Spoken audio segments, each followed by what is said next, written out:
Pues esta zona tiene a nivel geológico, somos reconocidos, digamos, nos caracterizamos por tener en muy poco espacio de territorio, en una superficie pues bastante reducida, podemos ver la evolución de un antiguo mar que existió hasta hace unos 36 millones de años, en el que luego en muy poco tiempo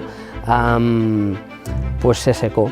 Y la calidad de los afloramientos, la claridad y la proximidad entre todos estos puntos que nos permiten descubrir esta historia es lo que nos hace relevantes a nivel internacional y por lo que se nos ha reconocido como Geoparque Mundial de la UNESCO.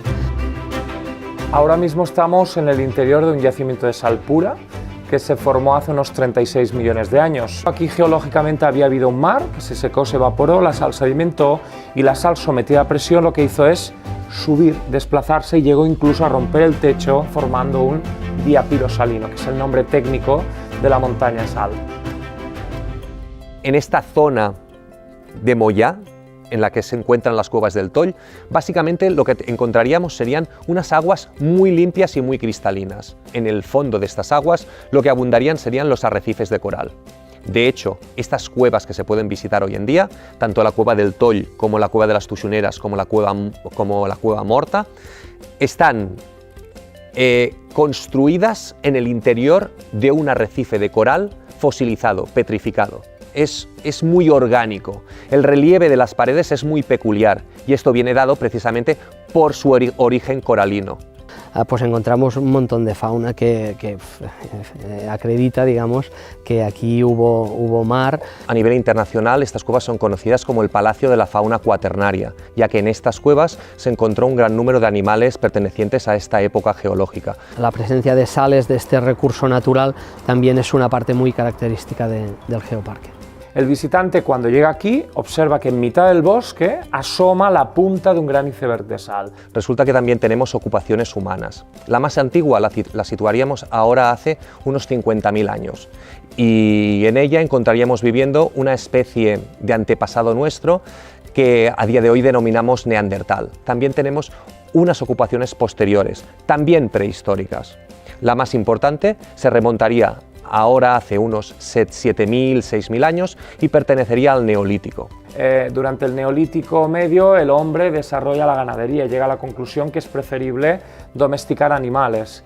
El consumo es menor, pero necesitamos un mecanismo para que el excedente de carne no se deteriore. Se llega a la conclusión que la sal conserva el alimento, es el conservante natural más poderoso, por lo tanto en el Neolítico medio es cuando aquí en Cardona por primera vez extrajeron sal. Esto lo atestigua la gran cantidad de herramientas, de piedras de sílex y metamórficas que hemos encontrado en torno al Valle Salino. La sal siempre ha sido la razón de ser de Cardona, de nuestros antepasados y de la Cardona contemporánea.